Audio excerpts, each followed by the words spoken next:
ಸಮಾಪ್ತಿ ಆಯಿತು. ಅವ್ರು ಯಾರು ಅಂತಂದ್ರೆ ಬಂಡಿಗನಿ ಮಹಾಸ್ವಾಮಿಗಳು.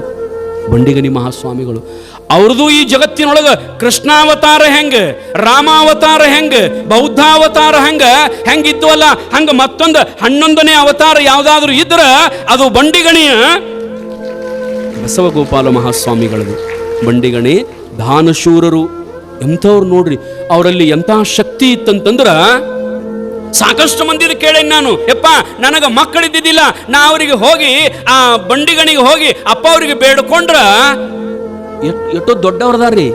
ಅವ್ರ ಹೆಸರು ಇಟ್ಟಾರ, ದಾನಯ್ಯ ಸ್ವಾಮಿಗಳಂತ ಹೆಸರು ಇಟ್ಟಾರ ಮಕ್ಕಳಿಗೆ.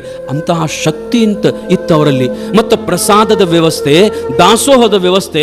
ಬಹುತೇಕ ಈ ಜಗತ್ತಿನೊಳಗ ಪರಮಾತ್ಮ ಹೆಂಗ ಈ ಜಗತ್ತಿನ ಎಲ್ಲ ಪ್ರಾಣಿಗಳಿಗೆ ಅನ್ನವನ್ನು ಕೊಡ್ತಾನಲ್ಲ, ಅದೇ ರೀತಿಯೊಳಗ ಬಂದಿರತಕ್ಕಂಥ ಎಲ್ಲ ಭಕ್ತರಿಗೆ ದಾಸೋಹದಿಂದ ಪರಮಾತ್ಮ ಆದವರು ಈ ನಾಡಿನೊಳಗೆ ಯಾರಾದರೂ ಇದ್ರೆ ಅದು ಬಂಡಿಗಣಿಯ ಅನ್ನದಾನೇಶ್ವರ ಮಹಾಸ್ವಾಮಿಗಳು.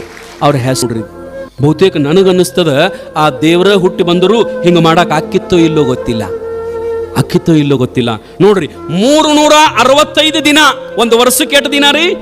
365 ದಿನ ಒಂದು ವರ್ಷಕ್ಕೆ. ಅದ್ರೊಳಗ 256 ದಿನ ದಾಸೋಹ ಮಾಡಿರತ್ತ ಅವ್ರು. 256 ದಿನ ದಾಸೋಹನ. ಅವರ ಆರೋಗ್ಯ ಕಡೆ ನೋಡಿಲ್ಲ, ಅವರ ತಮ್ಮ ಪರಿವಾರದ ಕಡೆ ನೋಡಿಲ್ಲ.